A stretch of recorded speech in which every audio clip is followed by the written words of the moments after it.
All right, we're back. It's GB at Night, live from Los Angeles at the Warframe Villa, presented by Annapurna Interactive. We're gonna have another great couch segment. Really looking forward to this one. I'm gonna have my friends over here on the couch introduce themselves, starting with... Me, I'm Mark Essen from Messoff. Yeah. Kristy Norindr from Messoff. Cessia Castillo from No Goblin. I'm Woody from Beethoven and Dinosaur. And I'm Johnny Galvatron, an unpaid intern at Beethoven and Dinosaur. Excellent. All right, so I know a lot of you are showing off games here this weekend, right? How's that going? Yeah, it was a crazy day. It was, it's always crazy on the floor. And then we had crazy people come in. It was Phil was there. How'd that go? Phil's lovely. Nice guy. I slid into Phil's DMs a long time ago, and he's always been very kind to me. And then we spent half an hour with Kojima, played through the demo, and then... 2 thumbs up. 2 thumbs up. Gave me fantastic. That's what you want, yeah. And that was what we were after. Oh, so tell us about the game. Mixtape is about 3 teenage friends on their last night together before they go off to college, and it's like a classic coming-of-age 80s, 90s film. And it's a mixtape of music, it's a mixtape of eras, and it's a mixtape of different mechanics with Joy Division and Devo and The Cure and Smashing Pumpkins and a whole bunch of bands. Nice. What was it like kind of getting all that music together in a game like this? Well, when you ring up a music supervisor and say, hey, we're making a game about a girl who wants to be a music supervisor, they go, sick, I'll get you anything that you need. Is that the key? You just make the game about them and they do all the work? Yeah, it's the best. Yeah. And yeah, there was lots of crazy stories about trying to get the songs and trying to get The Touch by Stan Bush from the 1986 Yes, when I Transformers saw soundtrack. Stan Bush in the trailer, I popped for sure. Yeah, sick. I think more people need to be talking about Stan Bush. Don't worry, I'll get everyone talking about Stan Bush before the end of the night. Eyes on Bush. Yes. Hashtag. I thought the game looked really interesting. It looks like kind of a vignettes of being a teen. I guess describe it a little bit more for me. Yeah. I think it's a mixtape to start off with, and we started with just my favorite songs. My favorite song is That's Good by Devo, which every single day I have to hear it when we're making the game, and every day. He says, it I love this song. I love it. And then we wanted to weave a kind of narrative, a linear narrative that went through that and kind of matched the flow and the emotional flow of the mixtape. And as you do it, you go through different memories. You play baseball, you go skateboarding, you pull slushies, you toilet paper a house. And yeah, I think it's a really joyful game filled with great music and these vignettes that I think really work as a linear structure. How do you sort of strike the balance of being authentic towards teenagers while also being able to capture something nostalgic that adults remember, things like that? Yeah, I think there's this interview I saw with Richard Linklater where he talks about Tarkovsky. This is a Michael Scott, Wayne Gretzky kind of Sure, thing. yeah. This is a very highbrow story so far. I know it is a little. And it's just talking about if you do something that's meaningful to you, even if it doesn't come across as something that's completely literal to someone, if you give that meaning to it yourself, that it will come across somehow and people will be able to pick up on it. So just try and tell my own stories of craziness and match them to the music that we love. We were talking about that earlier, that specificity really works to be very broad in some way. Why do you think that is? Specific stories do seem to translate globally. Yeah, I think there's something universal about the weirdness of being a teenager and not knowing where you place in the world, not knowing where you sit and what your future's going to be. And I think it's harder than the generation now has it harder than any generation. I think it's such a time of where you have to reflect on your own image in such a potent way. So, and I think that feeling of feeling displaced and not knowing where your future lies is a universal thing. Mm-hmm. Cessia, you work with Dan Teasdale, right? Who was too cowardly to show up tonight, is my understanding. Yeah, unfortunately, I'm the replacement for Dan. It's not unfortunately at all. No way. What are you guys working on? Or can you talk about it yet? We can finally talk about it. Right. I'm free from the Disney Vault. Yeah. So we have been working on Snap and Grab, a camera heisting crime puzzle game, I guess you could put it. Think of Hitman meets Pokemon Snap. Okay, I think about those things all the time. But featuring our badass girl, Nifty Nevada, who is very much inspired by Carmen Sandiego. Oh, really? Okay, all right. Well, tell me how that all comes together. So basically, you play as Nifty, who is snapping valuable items that she wants for herself, and she doesn't get her hands dirty, so she has her crew help out by stealing those items. But she's doing all the legwork, and you're doing all the legwork by snapping threats, distractions, of course, anything you want to steal. Whether we guide you or not, you can steal just about anything that's interactable in the game, which is really fun. Is there like a crime and punishment system? Like, how does that work? We worked really hard on like a good feedback loop that didn't feel like super punishing or didn't make you wait like a super long time to watch your henchmen like complete your plan.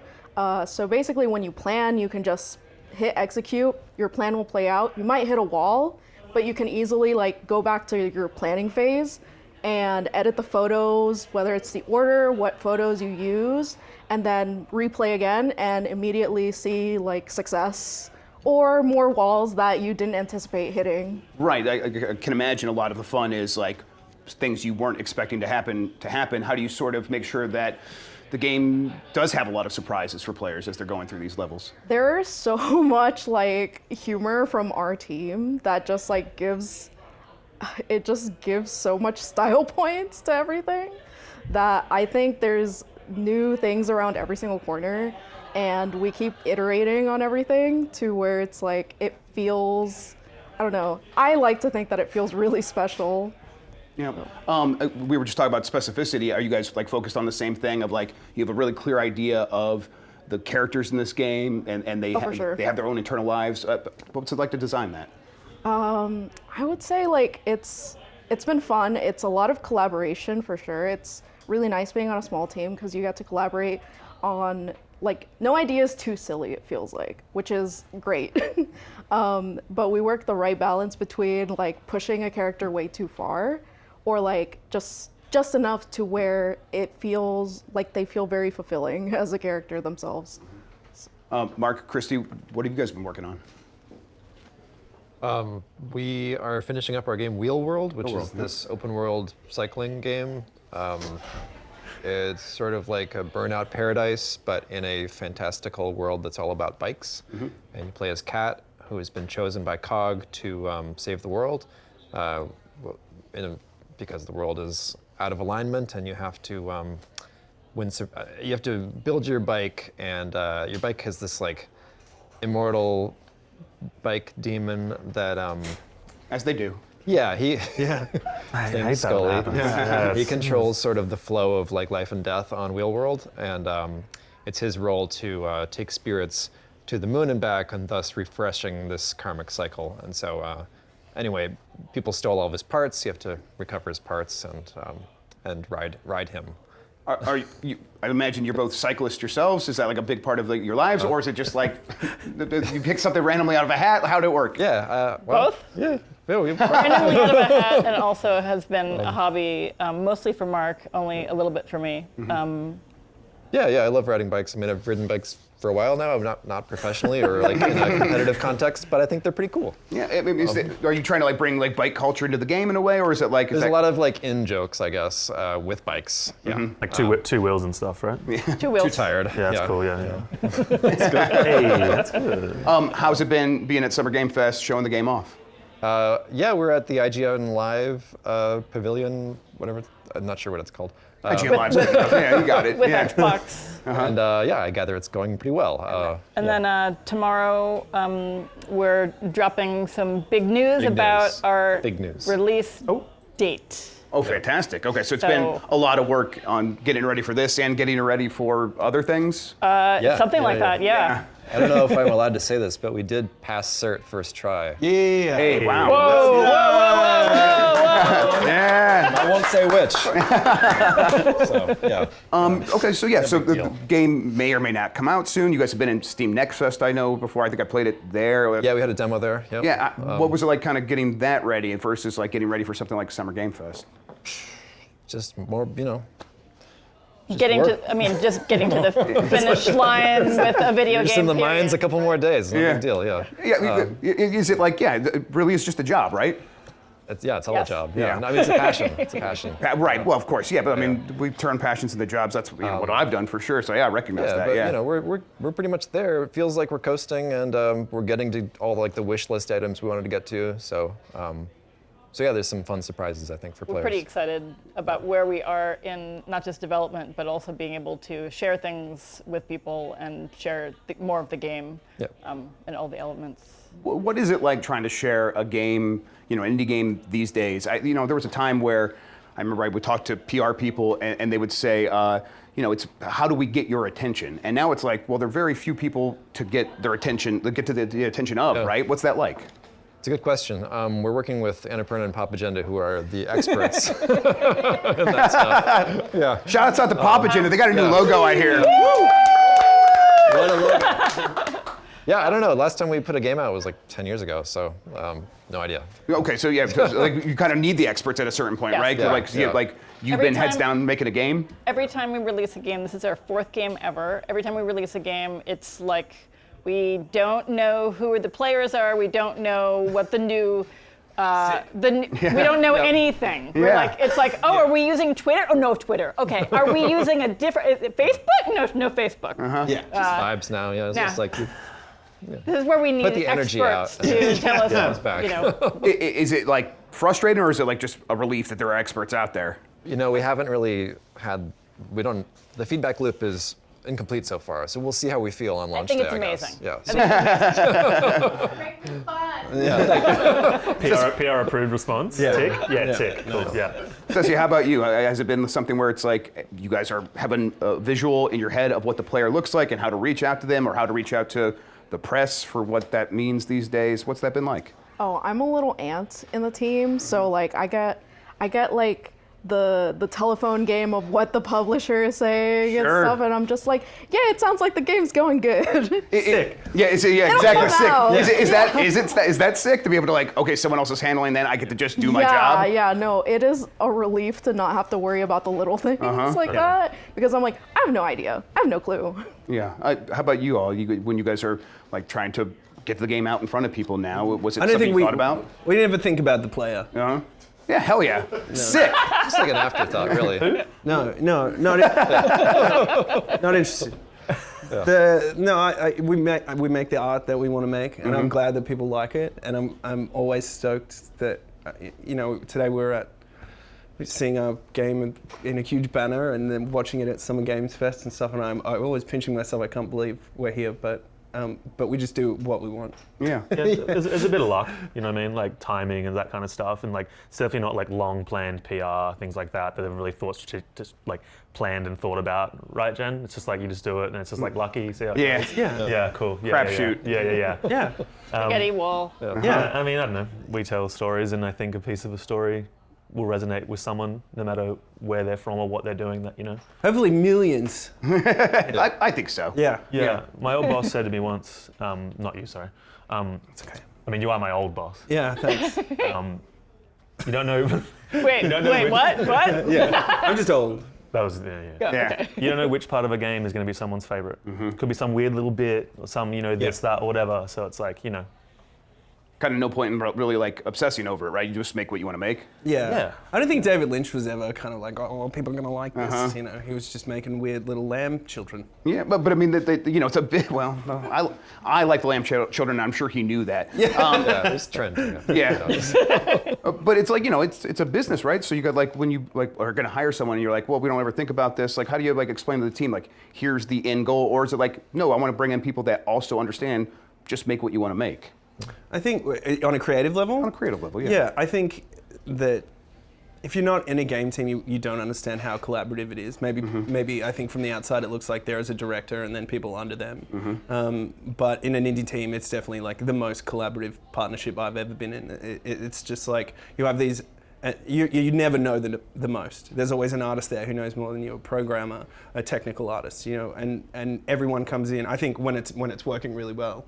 and it always is. And it's always working so well. It's perfect little machine. It's always fine. Yeah. Nothing's ever gone wrong. Is when people bring their own ideas to the plate and everyone coalesces into something. And when you can convey like the vibe and the goals and the sum of its parts, I think is the most important thing, especially when you're making like a story-based game or a narrative based game. It's really about when you can hit the crescendos and coalesce into something that's harmonious. So and working in an indie team is a dream. Yeah, I mean, it makes me wonder, like, how did you get into making games in the first place? Like, what was your path been like? I got a record deal when I was 21, and then I toured the world for like 5 or 6 years. Oh, so the normal path. Okay. Yeah, and I hated it. Yeah. And I hate touring. And I was like, how can I still make music and be creative and never leave the house again? Sure. I was like, I should make video games. And then, I made a little video, and I got contacted by Annapurna, and they're like, are you going to be at PAX at Melbourne? And I was like, yeah, we got a demo, we'll be there. We got a table, come on down. And yeah, total bullshit. Had no demo, had no table. No table. Yeah, rang up. At the table store, yeah. Rang up PAX, got like the last table, and then we worked for like 3 months to make the demo, and then we were up for 48 hours before finishing it, go onto the floor, Annapurna rocks up at 10 a.m. on the first day, plays the demo, victory. And it's all smooth sailing since then? It's all led to Now look at us, on the couch. Coalesced into harmony. Yeah. I'm going to go around the room with the question. Woody, how'd you get in? I tried a bunch of stuff and nothing was really fitting. I did like photography, graphic design, music production. I was like a construction worker. Sick. And all this stuff, yeah. I wasn't a very good one. Did you have a mustache? No, I was younger then, so I had like maybe the hint of a mustache. Yeah, sick. Yeah. And then I was like, well, I've always enjoyed video games, so I guess I'll make that my job and then end up hating that. Hasn't happened yet. It's been like 12, 13 years now, and I don't hate it, so. Have you been like working in the indie space since then? Or Yeah, I used to work at League of Geeks on Armello, which was like a digital card and board game. The spiel for that's like baked into I could tell. Yeah, I could tell you like went away for a second. Yeah. Yeah. You're still here. You're still here. Don't worry. Who are these people? And then I took a little break, and then this guy hit me up and said, "Hey, you want to do a thing?" And I said, "Sure." Want to come to a real casual workplace? Yeah. And then Artful Escape, mixtape, this couch. Awesome. Yeah. How about you?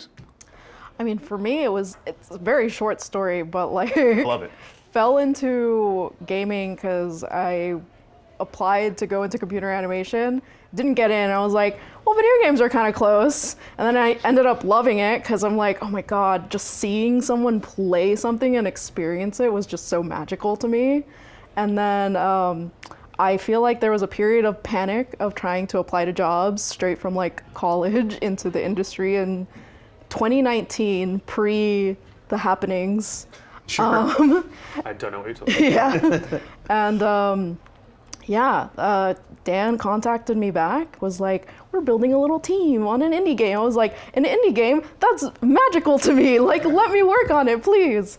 So yeah, I just kind of like fell into it. Several years of development, and now this is like my first like official game other than a thesis.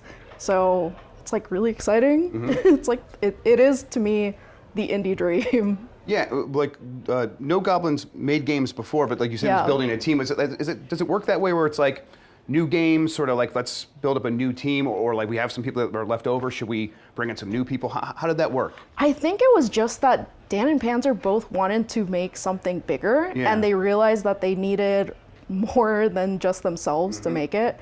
And I just happened to be part of that whole little puzzle. Mm-hmm. Kristy, how about you? The question was, how did I get into video games? That's right, yes, okay. I was in graduate school. I went to a bunch of GDCs. I met a bunch of very cool people. I was writing about games for a blog, I think, so I could get a press pass to GDC. Dating yourself. Right? Was it just like your own personal blog or something like that, or? Yeah, I think that I don't even know if I wrote anything. I think I just wanted a press pass for GDC. Of course. And then I realized, seems like a really great community. I was interested in business. I didn't get into the PhD program, and I pivoted to being a video game producer. And then 15 years later, I'm here. So. How about you, Mark? I was in the hobbyist scene in college. I mean, in high school, college. So just making games and just putting them online. Mm-hmm. and yeah, I really liked the act of making it. I liked getting feedback on them and seeing people play them. So yeah, I was lucky enough to get into the IGF at some point right after college, and then with Kristy's help, like finally released that game as a commercial game, and it was like right at the start of Steam, so did well, and just kept making games from there. Yeah. Yeah. I'm like, that was Nidhogg, sorry. Yeah. big fan. So Okay, yeah, thanks. love Yeah. Nidhogg. In fact, I was imagining when we were setting up the set, I'm like, I should just have Nidhogg going back here all the time. So you said like with Kristy's help, you're able to ship a game. Like doing the producer work. Like what do you think your job is, and then what do you think she does for you? I'm Yeah, that's different. Yeah. Yeah. What do you, Just separate rooms. yeah, exactly. What do you think your job is like versus that? Yeah. Trying to unblock everybody at all times, but also the thing that you said about when things are working well within a team, that's when the magic happens. That's when everybody is able to kind of like come together and make this thing. Over the years, I realized my job is not to tell people what to do. Over the years, I realized it's to unblock everybody so that everyone can come to the table and make that magic happen. That's what I think I do. And then you think she just yells at you, probably? Yeah. Yeah, I mean, it's just a lot of things. We're also married. So yes, then, yeah. But, yeah, you're not gonna list No, them. what do I do? What do I do? You can answer the question. Well, I mean, yeah, it's the producer stuff, sure. I have a habit. I think a lot of people have this that never had a real job where someone told them what to do and what to prioritize. Sometimes you don't prioritize the right thing. You rabbit hole on stuff, and so. It's not that she said stop working on this or that, but it's almost like the fact that I have to explain that I'm working on this. I'm just like, I'm hearing myself say this stuff, and I realize I have to move on. That kind of thing, yeah. It works. Yeah. Seems like it does. It's gonna hold the mirror up. Yeah. And be like, Kristy, you mentioned trying to get into GDC, and Woody, you mentioned him calling you up and saying, hey, let's come work on something. And Cessia, you mentioned like, hey, Dan also kind of did a similar thing. It does seem like the indie gaming scene is a pretty small space, or even video game development as a whole. Like, do a lot of the people, like, you talk to each other? Like, obviously not you all necessarily, this five, but do you have like a community of game developers that you talk to with like one another constantly or things like that? we only talk to each other. Okay, yeah, I got that sense. This is the first game Des have ever talked to. Yeah. Melbourne's got a good scene. There's the House guys made Goose Game. Right, yeah. Big Walk looks so good. Big Walk Walk's is looking real good. Yeah, Rad. Cult of the Land kids. Us. We talked to those people. Yeah.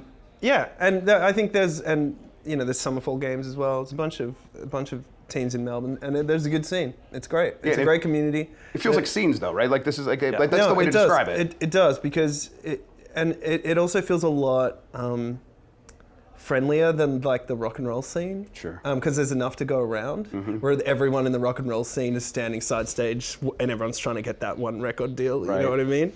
And it just feels like it's such a creative space, and there's such a vastness between everyone's ideas that you can all thrive in the same space. It's really positive. Why do you think there's more space in games? I think it's because back in the kind of rock and roll era, I'm talking about like rock and roll revival era, that you needed strong radio play, you needed marketing, you needed a record company behind you. And so that means there was very few places, and you were all competing for that same little biscuit, you know? And then you want the biscuit, you know? And then I think there's like this sphere of now that you can release it on your own, and it's a lot more accessible, and it's kind of more democratized about like how you can release a game, that there's enough space, and there's so much more money and capital in video games than the 2007 Australian rock and roll scene. Oh, weird. Okay. Yeah.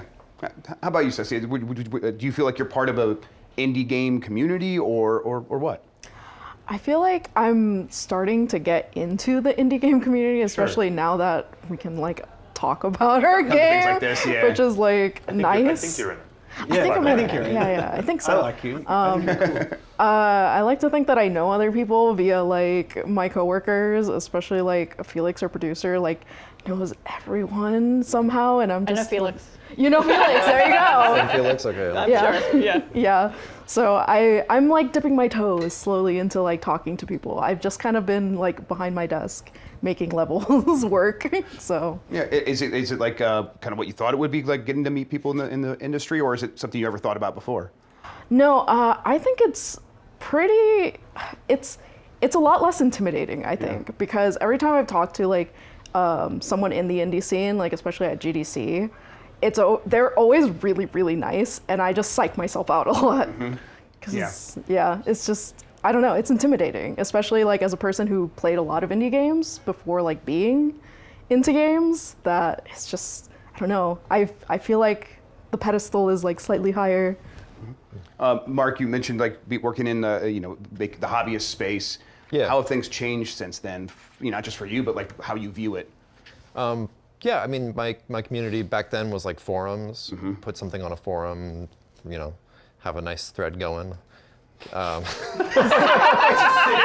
we all aim for it. Yeah. Wake up in the morning, Nice check on the thread. thread. Yeah, just drink your coffee. That's got a nice thread going. Yeah. Watching my thread. Yeah. Feeling Things good. were simpler. And then You still do that. I still do that, I guess. Who doesn't? And yeah, I went to GDC in 2008 maybe for the first time, and got to meet all these forum dwellers in person, and it was like, wow, okay, this is maybe something I should take more seriously and like pursue as a career. I don't know. And so since then, I felt like I'm part of a community for sure, but I don't. They don't live near me, and I don't necessarily see them all the time. But I feel like it's just like I've met these folks and just felt like, these are people that I understand. Might even like one day. Who knows? Give it some time, please. Yeah. Might. Yeah. There's a possibility. Let's always Slow down. under promise, over deliver. Yeah. Kristy, when you went to GDC, did it just like click right away for you? Is that how it worked? Kind of, yeah. And then over the years, we actually met through those same friends that we were talking about in the indie community, indie scene, and a lot of those same people are still very good friends of ours. So, maybe it's more of a Slack thing than like we live in the same town, but that's also really nice because then you go to a new town and you're like, oh, I have all these close friends all over the world, and it keeps happening because you then go to different cities around the world and you connect with these people, and over the years, they have become our very close friends, who may happen to live very far away.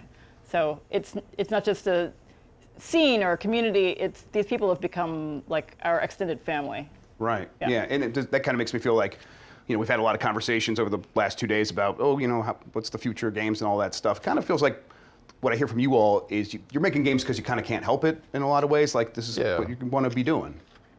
And it's nice because if we didn't get paid, we could still do it. Right. We just wouldn't, the quality of life would go down. Sure. But I couldn't stop myself. And the amount of people that we could work with would shrink. But they probably have the same problem, you're right. individually, right? Yeah. So okay, before we're going to wrap up here pretty soon. We don't know necessarily when everyone's games are coming out. Maybe we do. Does anyone have a date for their game? We have a tease. You have a tease, right? Tomorrow. Tomorrow we might announce something related to that. Yes. Okay. The PC There's a gaming PC. show. There's a PC gaming show. show. All right. What time's that PC gaming show, by the way? It's a good question. It's tomorrow. 12 p.m. PT. Yes, there we go. The 12 p.m. 12 p.m. PT. Noon Pacific time. There you go. Tune in, everybody. The world will have a date. Oh, spoilers. It's an announcement related to a date. Oh. What could that possibly be? It's impossible to know. I'm not saying nothing. Oh God! I don't know. Well, Get me off. They're pulling me off right now. gotta say, I'm legitimately excited about all your games. Thank you all for coming by. We're gonna wrap up this segment. We have a couple more coming. Everybody here from the Warframe Villa, presented by Annapurna Interactive. Make sure I'm not gonna miss anything. It's time again to check out the Tenno Tub. No, not again. We're going out to the Tenno Tub here in a couple minutes. Give it a second. There's gonna be fishing, I think. Yes, he's forcing the Warframe Villa guest to fish for prizes. Dan Reichert, that is. We're gonna get to that here momentarily. Dan Reichert! Yes, We're live! we're live! We're here with the Tenno Tub, brought to you by Warframe. That's right. More fabulous prizes here for the next couch segment. So we need some contestants here. Young man, come here. Nice to meet you. What's your name? My name's Greg. Greg, say hi to the folks at home. I'm camera shy. Hi, everybody. Okay. Is this your first time at the Tenno Tub? Yeah, I've never seen a Tenno Tub before. All right, well, go ahead and grab this and get a fabulous prize. Okay, hold on. Well, do you want to explain what you're doing? He's fishing for prizes at the Tenno Tub. Oh, thank you. Yes. There are hooks, so there's like zippers on the end. For some reason, it starts bubbling up when we stand next to it. You can't see it, but there are hooks on like the corners of some. Yeah, sure. For some reason. Yeah, it's a hot tub. I think that's I was told I should have got a fake plastic hook instead of an actual fishing hook, but what's the worst thing? Yeah, drinking and hanging out around the Tenno Tub. yeah. Let's see what you got here. Oh, okay. I see, you got it by the lip, but I don't have it by the things. You gotta hook it in like that. Wow. Open it up, Greg. Show the folks at home. Watch the hook. Open up the hook. Fucking Jesus. Careful. Jesus Christ. All right, you grab the hook. Oh, God. I've already been injured. I know, that's why I don't want to be a part of it. I just caught it like a real fish, Rebecca Valentine from IGN. And then, yeah. Oh, okay. I'm good. I'm just the help. Don't worry about me. There we go. Drink water. All right. What did you get, young man? Ah, you know you're rocking a Dragon Ball. Oh, yeah. Wonderful. Young man. There we go. Very cool. Wonderful. Congratulations. Thanks so much. It's been a pleasure meeting The bald young man. Please come here. Oh, yeah. Tell us all folks your name. I'm Jordan Ledler from patreon.com/Reddit. Damn right you are. Have you been on the Tenno Tub before? No. Brought to you by Warframe. Yes, please get a prize. There's one at the bottom, but it's a shitty prize. So I just Chlorine bomb. yeah, the rest are great. None of this is getting on the flight back to the UK with me. So. Well, they're really clustered in there, didn't they? Not with that attitude. Use your hand away from the fucking. What's wrong with you? I can't do this. All right. Well, that's just how long. That's just TPS. How long does that go for? Chris, start the timer. Start. There's a music guy named Chris. Something Melon actually gets something. Here's the thing. Here's the bottom. Oh, There you go. right. Go for that. There we go. Every time you reach it, I'm afraid they're gonna hook your hand. I love fishing. Do they have fishing in England? You're disqualified. All right, get out. You, the young Irishman. Tell the folks your name. I'm Irish. I don't know. I just guessed. You look like Irish. Beefo Brady. I'm from Valve's documentary crew. Yes. All right, Mr. Woodward, go ahead and fish yours. See if you can do better than the bald gentleman. All right. Where's the fucking hook? It's right there. It's like. Oh. Have you ever caught a fish, Dan? Yeah, I just can't throw it up. Did Cole teach you how to do My dad did not do. How did Greg do this? He did a weird hook thing. Tell you what, if you can get it close enough, I'll let you use your hand. Oh my god. Wow, okay. Do it like a man. You know what I'm saying?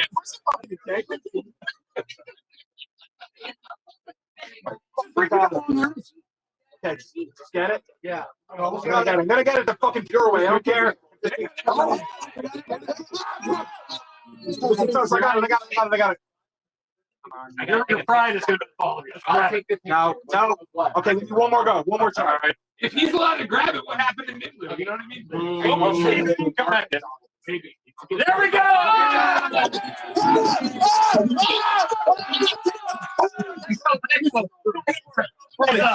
Yeah.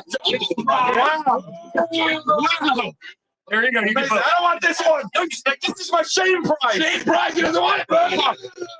Oh, what the fuck is in this one? I don't know. It's heavy and it's valid. All right. Prize number one. Oh my, it's in a second bag. Yeah. Oh, that's the guy who's Flavortown barbecue sauce I use for some. Yeah. When you use it. I've never been to Flavortown. In your mouth. In your mouth. Not good. Not good. Oh, so we found both of these in the Airbnb couch. It's a half open thing of Play-Doh and a chocolate bar.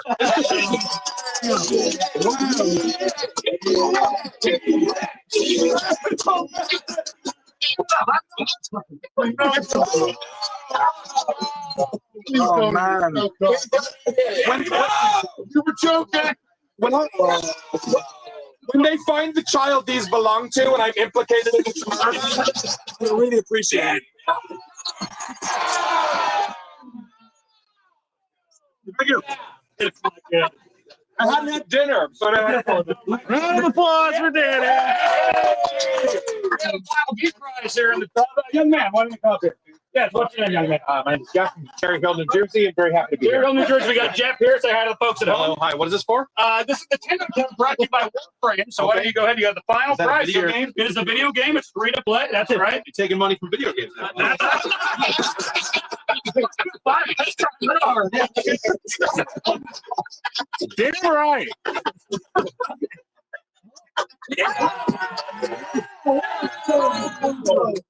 Open it up, young man. All right. What is this? Here, no, you hold it. You okay. Don't do anything drastic. Okay, there we go. Okay. All right. Yep. It's fine. It's fine. All right. There we go. Okay. Let's see what you got. The final prize. Is there money in here? Nope, no, the money was already taken yesterday. Oh, man.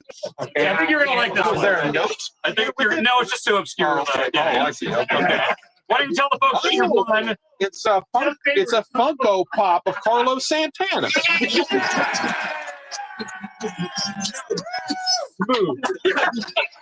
Congratulations. Throw it back Jeff. in. Now we're going to throw back in, back to the couch, and Chef Grub. What are you doing here? I can't believe it.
Guys, we should fork it out for Mitch. Mitch, this fork's for you. How's that?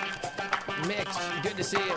Oh, Mitch and this bitch right now, honey. It's a beautiful, beautiful, beautiful, beautiful, beautiful. Nice to see you, Mitch. It's a Friday night. Happy